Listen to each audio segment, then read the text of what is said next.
নমস্কাৰ বন্ধুসকল পুনৰ স্বাগতম জনাইছো অন্য এটা ভিডিঅলৈ আজি আমি ডিসকাস কৰিম ক্লাস 12 জিওগ্ৰাফি ইউনিট 11 উত্তৰ পূব ভাৰতত অসমৰ অৱস্থিতি ওকে তো যদি তোমালোকে বিচাৰা যে এইটো চেপ্টাৰৰ কোৱেশ্চন আনসাৰ বোৰ ডাউনলোড কৰিবৰ কাৰণে পিডিএফ হিচাপে তেনেহলে ডেসক্ৰিপচনত টেলিগ্ৰাম চেনেলৰ লিংক থাকিব তাৰ পৰা গৈ তোমালোকে পিডিএফ টো ডাউনলোড কৰিব পাৰিবা তো আজি আমি অতি সহজতে এই চেপ্টাৰটোৰ যিমানবোৰ কোৱেশ্চন আনসাৰ আছে সেইবোৰ ডিসকাস কৰিম তো আহা আমি ডিসকাস কৰো উত্তৰ পূব ভাৰতত অসমৰ অৱস্থিতি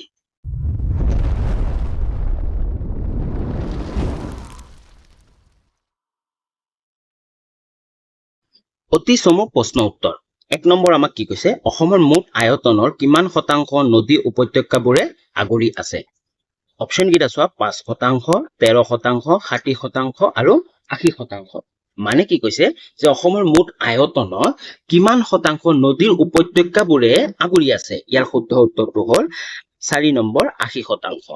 ওকে নেক্সট কোৱেশ্চন লাগবাহু 2 নম্বৰটো আমাক কি কৈছে উত্তৰ পূব ভাৰতৰ ৰাজ্যবোৰৰ সৰ্বমুঠ ভৌগোলিক আয়তন কিমান উত্তৰ পূব ভাৰতৰ যিমানবোৰ ৰাজ্য আছে সেই ৰাজ্যবোৰৰ সৰ্বমুঠ ভৌগোলিক আয়তন কিমান চোৱা 2,55,083 বৰ্গ কিলোমিটাৰ ওকে তো কিমানবোৰ ৰাজ্য আছে সেই ৰাজ্যবোৰৰ সৰ্বমুঠ ভৌগোলিক আয়তন হ'ল 2,55,083 বৰ্গ কিলোমিটাৰ নেক্সট কোৱেশ্চন লৈ যোৱাৰ আগবঢ়াৰ আগতে যদি চেনেলটো সাবস্ক্ৰাইব কৰা নাই তেনেহলে সাবস্ক্ৰাইব কৰি ল আৰু লগতে বেল আইকনটো প্ৰেছ কৰি অল কৰি লবা আৰু লগতে তোমালোকৰ বন্ধু বান্ধৱীলৈকেও এই ভিডিঅটো শেয়াৰ কৰিবা যদি হাই সেকেন্ডাৰীত পঢ়ি আছা আগন্তুক যি 2025 হাই সেকেন্ডাৰী ফাইনেল এক্সাম আহি আছে তাৰ কাৰণে এই চেনেলটো তোমালোকে কিছুমান বিশেষ সুবিধা পাবা সেই সুবিধাবোৰ হ'ল যেনে ক্লাস 12 জিওগ্ৰাফি সলিউশন 2025 আগন্তুক হাই সেকেন্ডাৰীৰ কাৰণে গুটেখিনি সলিউশন তোমালোকে এই চেনেলটো পাবা প্ৰিভিয়াস ইয়াৰ কোৱেশ্চন পেপাৰ উইথ সলিউশন আগৰ বছৰৰ যিমানবোৰ কোৱেশ্চন পেপাৰ আছিল সেই কোৱেশ্চন পেপাৰবোৰো পাবা তাৰ লগতে সেই কোৱেশ্চন পেপাৰবোৰৰ এনসাৰ সমূহ তোমালোকে পাবা প্ৰিভিয়াস ইয়াৰ কোৱেশ্চন পেপাৰ চেপ্টাৰ ওয়াইজ প্ৰতিটো চেপ্টাৰৰ পৰাই আগৰ বছৰত কি কোৱেশ্চন আহিছিল কি ইম্পৰ্টেন্ট কোৱেশ্চন আহি থাকে বাৰে বাৰে আৰু কি ইম্পৰ্টেন্ট কোৱেশ্চন আহিব পাৰে সেইবোৰ তোমালোকে ইয়াতে পাবা এই সকলোবোৰ তোমালোকে ভিডিঅৰ মাধ্যমেৰে জানিব আৰু বুজিব পাৰিবা তাৰ লগতে তোমালোকে পিডিএফও ডাউনলোড কৰিব পাৰিবা আৰু এই পিডিএফবোৰ ডাউনলোড কৰিবৰ কাৰণে কোনো ধৰণৰ পইচাৰ প্ৰয়োজন নহয় available on my Telegram channel মোৰ টেলিগ্ৰাম চেনেলতে আছে ডেসক্ৰিপচনত লিংক আছে তোমালোকে তাত গৈ টেলিগ্ৰাম চেনেলটো জয়েন হৈ কেনে তোমালোকে তাৰ পৰা পিডিএফ বোৰ ডাউনলোড কৰিব পাৰিবা ওকে তো নেক্সট কোৱেশ্চন লাগবাহু নেক্সট কোৱেশ্চন 3 নম্বৰ আমাক কি কৈছে উত্তৰ পূব ভাৰতৰ ৰাজ্যবোৰৰ সীমা স্পৰ্শ কৰা বিদেশী ৰাষ্ট্ৰবোৰৰ নাম লিখা তো উত্তৰ পূব ভাৰতৰ যিমানবোৰ ৰাজ্য আছে সেই ৰাজ্যবোৰৰ কোনকেইখননো বিদেশী ৰাষ্ট্ৰই কি কৰিছে স্পৰ্শ কৰিছে সীমা স্পৰ্শ কৰিছে লিখিব দিছে উত্তৰ পূব ভাৰতৰ ৰাজ্যবোৰৰ সীমা স্পৰ্শ কৰা বিদেশী ৰাষ্ট্ৰকেইখন হ'ল চীন দেশ ম্যানমাৰ ভূটান আৰু বাংলাদেশ মেপখনতো চোৱা এখন হ'ল আমাৰ উত্তৰ পূৰ্বাঞ্চল উত্তৰ পূবৰ 7খন ৰাজ্য আছে ইয়াতে সিকিমো আছে 8খন ৰাজ্য নতুনকে সো কোনকেইখন বিদেশী ৰাষ্ট্ৰই স্পৰ্শ কৰিছে এইখিনিত কৰিছে আমাৰ অসমৰ লগত ভূটানে কৰিছে আকৌ অৰুণাচল প্ৰদেশৰ লগত চাইনাই কৰিছে হয়নে তাৰ পিছত কি কৰিছে অৰুণাচল নাগালেণ্ড মণিপুৰ মিজোৰাম এইবোৰৰ লগত কি ম্যানমাৰে কৰিছে আৰু মেঘালয় আৰু অসমৰ অকমান এই বৰাক ভেলীৰ ফালে বাংলাদেশে কৰিছে তো সেই দেশকেইখন হ'ল চীন দেশ ভূটান ম্যানমাৰ বাংলাদেশ ওকে তো নেক্সট কোৱেশ্চন লাগবাহু 4 নম্বৰ কোৱেশ্চন কি কৈছে অসমৰ ভৌগোলিক আয়তন কিমান অসমৰ ভৌগোলিক আয়তন হ'ল ৭৮,৪৮৩ বৰ্গ কিলোমিটাৰ ওকে নেক্সট কোৱেশ্চন 5 নম্বৰটো চোৱা কি কৈছে কুণ্ডিল বজাৰ এলেকাৰ পৰা ধুবুৰীলৈ ব্ৰহ্মপুত্ৰৰ চালৰ গড় উচ্চতা কিমান অপচন গিটা চোৱা ক নম্বৰ 1.28 মিটাৰ প্ৰতি কিলোমিটাৰত 8.12 সেন্টিমিটাৰ প্ৰতি কিলোমিটাৰত 12.08 সেন্টিমিটাৰ প্ৰতি কিলোমিটাৰত আৰু 21.08 সেন্টিমিটাৰ প্ৰতি কিলোমিটাৰত ইয়াৰ শুদ্ধ উত্তৰটো হ'ল ক 12.08 সেন্টিমিটাৰ প্ৰতি কিলোমিটাৰত ওকে নেক্সট 6 নম্বৰ চোৱা 6 নম্বৰ কি কৈছে অসমৰ কোন অংশত অন্তলৈ জালাহ দেখিবলৈ পোৱা যায় উত্তৰটো হ'ল অসমৰ বৰাক উপত্যকাত অন্তলৈ জালাহ দেখিবলৈ পোৱা যায় ওকে 7 নম্বৰটো চোৱা অসমৰ গড় বাৰ্ষিক তাপমান কিমান উত্তৰটো হ'ল অসমৰ গড় বাৰ্ষিক তাপমান হ'ল 30 ডিগ্ৰীৰ পৰা 33 ডিগ্ৰী চেলচিয়াছ হয় বৰ্তমান কিন্তু দিনে দিনে বাঢ়ি গৈ আছে নেক্সট কুৱেশ্যন 8 নম্বৰটো আমাক কি কৈছে অসমক কিয় এখন সৰু ভাৰতবৰ্ষ বুলি কোৱা হয় অসমখনক কিয় এখন সৰু ভাৰতবৰ্ষ বুলি কোৱা হয় চোৱা কাৰণটো চোৱা উত্তৰটো চোৱা অসমক সমগ্ৰ ভাৰতৰ এক ক্ষুদ্ৰ অনুকৃতি বুলি কোৱা হয় কাৰণ ইয়াৰ অধিবাসীসকলৰ মাজত অষ্ট্ৰিক মংগোলীয় আৰু নৰ্ডিকে জনগোষ্ঠী উপাদানমূলক সুস্পষ্ট বিগত 200 বছৰৰ ভিতৰত দ্ৰাবিড প্ৰশস্ত মস্তক আৰু কিছু সংখ্যক হলেও নেগ্ৰিড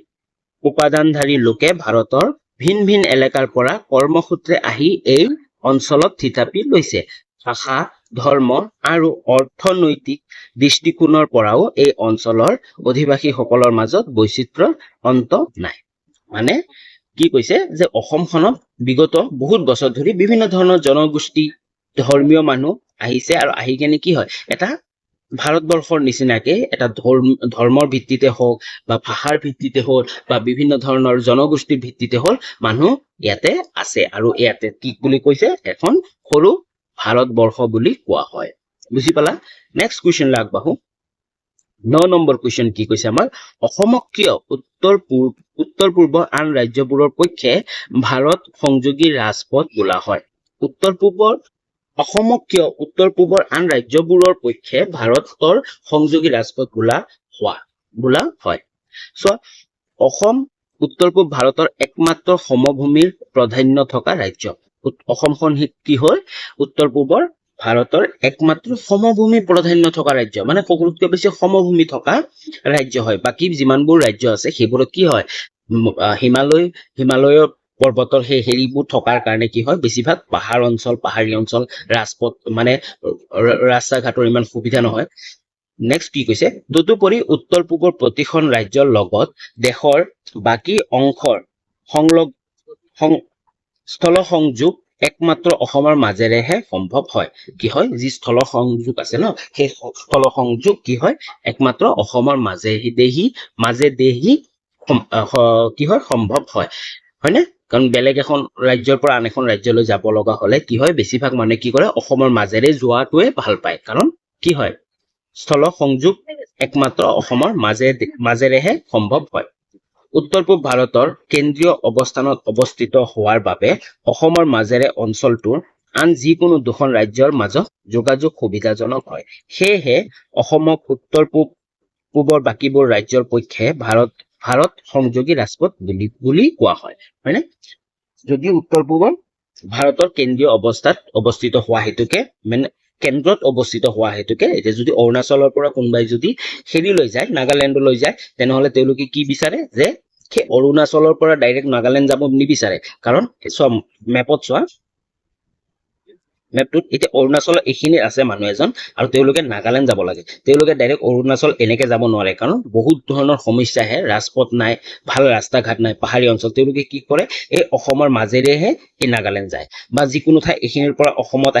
আহি পেলাই মেঘালয়লৈ যাব তো কি হয় এই অসমখন এখন কি হৈছে ৰাজপথ হিচাপে বিবেচিত হৈছে তাৰ কাৰণে কি বুলি কোৱা হয় অসমখন কি হয় উত্তৰ পূব আন ৰাজ্যবোৰৰ পক্ষে ভাৰত সংযোগী ৰাজপথ বোলা বুজি পালা নেক্সট কুৱেশ্যন আগবাঢ়ো দীঘল প্ৰশ্নৰ উত্তৰ লিখা 10 নম্বৰটো আমাক কি কৈছে অসমৰ অৱস্থানিক বৈচিত্ৰতাৰ ওপৰত এটি টোকা লিখা উত্তৰটো চোৱা উত্তৰ পূব ভাৰতৰ কেন্দ্ৰীয় অৱস্থানত 24 ডিগ্ৰী 6 মিনিটৰ পৰা 28 ডিগ্ৰী 0 মিনিট উত্তৰ অক্ষাংশ আৰু 89 ডিগ্ৰী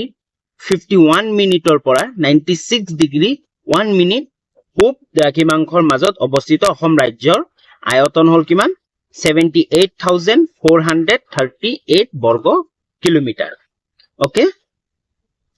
নেক্সট কুৱেশ্যন আগবাঢ়ো আমি নেক্সট 11 নম্বৰ কুৱেশ্যনটো চোৱা কি কৈছে উত্তৰ পূব ভাৰতৰ ৰাজ্যসমূহৰ ভিতৰত অসম কিয় সকলো ক্ষেত্ৰতে আগবঢ়া ঠাই হৈছে হয়নে উত্তৰ পূব ভাৰতত যিমানবোৰ ৰাজ্য আছে যেনেকা অৰুণাচল প্ৰদেশ নাগালেণ্ড মণিপুৰ ত্ৰিপুৰা মিজোৰাম মেঘালয় তাৰ ভিতৰতে অসম ৰাজ্যখন সকলো ৰাজ্যৰ ভিতৰতে কিয় আগবঢ়া হৈছে উত্তৰ চোৱা অসম উত্তৰ পূব ভাৰতৰ একমাত্ৰ সমভূমি প্ৰাধান্য থকা ৰাজ্য হয়নে উত্তৰ পূৰ্বাঞ্চলত যিমানবোৰ ৰাজ্য আছে সকলোবোৰ ৰাজ্যৰ ভিতৰত অসমতে সৰ্বাধিক কি হয় সমভূমি প্ৰাধান্য ৰাজ্য হয় তদুপৰি উত্তৰ পূবৰ প্ৰতিখন ৰাজ্যৰ লগত দেশৰ বাকী অংশৰ স্থল সংযোগ একমাত্ৰ অসমৰ মাজেৰেহে সম্ভৱ হয় হয়নে যিমানবোৰ ৰাজ্য আছে উত্তৰ পূৰ্বাঞ্চলৰ বাকী সেইবোৰ গোটেইবোৰ ৰাজ্যৰ স্থল সংযোগ কিহৰ কেনেকে হয় কেৱল অসমৰ মাজেদিহে সম্ভৱ হয় কাৰণ যদি কোনোবা অৰুণাচল প্ৰদেশত যাব বিচাৰে তেনেহলে অসমৰ মাজেদি যাব লাগিব নাগালেণ্ড যাব বিচাৰে অসমৰ মাজেদি যাব লাগিব হয়নে এই অৰ্থত অসম ৰাজ্যখনকে উত্তৰ পূবৰ বাকীবোৰ ৰাজ্যৰ পক্ষে ভাৰত সংযোগী ৰাজপথ বুলিব পাৰি হয়নে এইটো কাৰণতে কি বুলিব পাৰি উত্তৰ পূবৰ বাকীবোৰ ৰাজ্যৰ পক্ষে ভাৰতৰ সংযোগী ৰাজপথ বুলিব পাৰি অসমখনক হয় নেক্সট উত্তৰ পূব ভাৰতৰ কেন্দ্ৰীয় অৱস্থানত অৱস্থিত হোৱাৰ বাবে অসমৰ মাজেৰেহে অঞ্চলটোৰ অন্য যিকোনো দুখন ৰাজ্যৰ মাজত সংযোগ সুবিধাজনক হয় ওকে নেক্সট কোৱা কি কৈছে অসমৰ গোলাঘাট জিলাৰ নুমলীগড়ৰ পৰা মণিপুৰ প্ৰদেশৰ ম্যানমাৰ সীমান্তত অৱস্থিত মুৰে পৰ্যন্ত যোৱা 39 নং ৰাষ্ট্ৰীয় পথটোৱে নাগা ৰাজ্য আৰু মণিপুৰৰ ৰাজধানী চহৰ যথাক্ৰমে কোহিমা আৰু ইম্ফল পোনপটীয়াভাৱে সংযোগ কৰিছে হয়নে এই যে 39 নং ৰাষ্ট্ৰীয় ঘাইপথটো আছে সেই ঘাইপথটোৱে কি সংযোগ কৰিছে অসমৰ গোলাঘাটৰ নুমলীগড়ৰ পৰা গৈছে কিন্তু কি হয় নাগা ৰাজ্যৰ আৰু মণিপুৰৰ ৰাজধানী চহৰ যথাক্ৰমে কোহিমা আৰু ইম্ফলক কি কৰিছে সংযোগ কৰিছে হয় বা বাকী উত্তৰ পূবৰ আন যিকোনো দুখন ৰাজধানী চহৰৰ মাজত অসমৰ ভূ-ভাগ স্পৰ্শ নকৰাকৈ যাতায়াত কৰিব পৰা কোনো স্থল সংযোগ নাই হয়নে যিকোনো দুখন ৰাজধানীৰ মাজত যদি অসমৰ মাজেৰে যাতায়াত নহয় তেনেহলে কি হয় কোনো বেলেগ সংযোগ নাই তদুপৰি শিলং তুৰা ইটানগৰ খুনচা পাছিঘাট টাৱাং হয় টুৱেংচাং কোহিমা প্ৰভৃতি একেখন প্ৰদেশৰ ভিতৰতে অৱস্থিত দুখন গুৰুত্বপূৰ্ণ ঠাইৰ স্থল সংযোগ কাৰ্যও অসমৰ মাজেৰেহে সম্ভৱ হয় গতিকে অসম উত্তৰ পূব ভাৰতৰ বাকী 6খন ৰাজ্যৰ মাজত সাংস্কৃতিক আৰু অৰ্থনৈতিক যোগ ক্ষেত্ৰৰ প্ৰকৃত সূত্ৰধাৰ হয় নেক্সট কি কৈছে কৃষি খনিজ শিল্প উদ্যোগ আৰু বেহা বেপাৰ প্ৰভৃতিৰ অৰ্থনৈতিক কাম কাজৰ লেখেৰেও অসম উত্তৰ পূব ভাৰতৰ বাকী কেইখন ৰাজ্যৰ তুলনাত এক সুবিধাজনক স্থিতিত থকা দেখা যায় সেয়েহে অঞ্চলটোৰ প্ৰায় প্ৰতিখন পাৰ্বত্য ৰাজ্যই অৰ্থনৈতিকভাৱে অসমৰ ওপৰত কিছু পৰিমাণে হলেও নিৰ্ভৰ কৰিব লাগে হয়নে তো যিমানবোৰ ৰাজ্য আছে সেইবোৰ ৰাজ্য কিহৰ অসমৰ ওপৰত নিৰ্ভৰ কৰিব লাগে ৰাষ্ট্ৰীয় পৰ্যায়ৰ স্থল পৰিবহন অৰ্থাৎ ৰেল পৰিবহন সেৱা গ্ৰহণ কৰাৰ ক্ষেত্ৰত উত্তৰ পূব ভাৰতৰ প্ৰতিখন ৰাজ্যই অসমৰ ওপৰত বাৰুকৈ নিৰ্ভৰ কৰিব লাগে হয়নে যি স্থল পৰিবহন আছে আৰু ৰেল পৰিবহন আছে এই সেৱাসমূহ গ্ৰহণ কৰাৰ ক্ষেত্ৰত উত্তৰ পূবৰ ভাৰতৰ প্ৰতিখন ৰাজ্যই অসমৰ ওপৰত বাৰুকৈ নিৰ্ভৰ কৰিব লাগে হয় তো বুজি পালা তো কেনেকে অসমখন কিয় গুৰুত্বপূৰ্ণ আৰু বাকী কেইখন ৰাজ্যৰ ক্ষেত্ৰত অসমখন কিয় আগবঢ়া কাৰণ অসমখন এটা কি হয় সমভূমি প্ৰাধান্য ৰাজ্য আৰু যিমানবোৰ ৰাজ্যৰ হেৰি আছে ৰাজধানীবোৰ আছে এটা ৰাজধানীৰ পৰা আন এটা ৰাজধানী যাব লাগে বা সেই ৰাজ্যখনৰ এখন ডাঙৰ চহৰৰ পৰা আন এখন ডাঙৰ চহৰলৈ যদি যাব লাগে তেনেহলে বেষ্ট কি হয় জানা বেষ্ট হয় অসমৰ সহায় লৈ সেই অঞ্চললৈ যোৱা বা যাতায়াত কৰা কাৰণ অসমখন কি সমভূমি প্ৰাধান্য ৰাজ্য মানে অলপ সমভূমি আছে কিন্তু বাকী যিমানবোৰ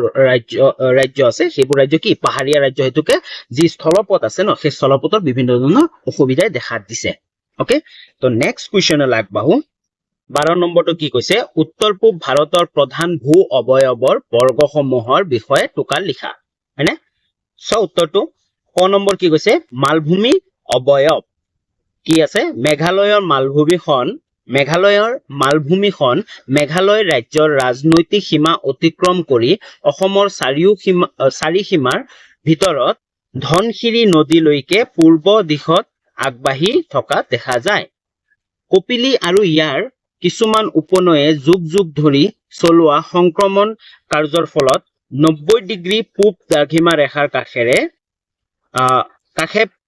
কাষে পাজৰে এই মালভূমিখন দ্বিখণ্ডিত হৈ পৰিছে। ফলস্বৰূপে একোখন মালভূমিয়ে ধনশিৰি আৰু কপিলী নৈৰ মাজত মালভূমি অথবা ৰেহা পাহাৰ নামেৰে এটা স্তূপ পূৰ্বত সদৃশ অৱয়ৱৰ গঠন কৰিছে। কাৰ্বি মালভূমিৰ সৰ্বাধিক উচ্চতা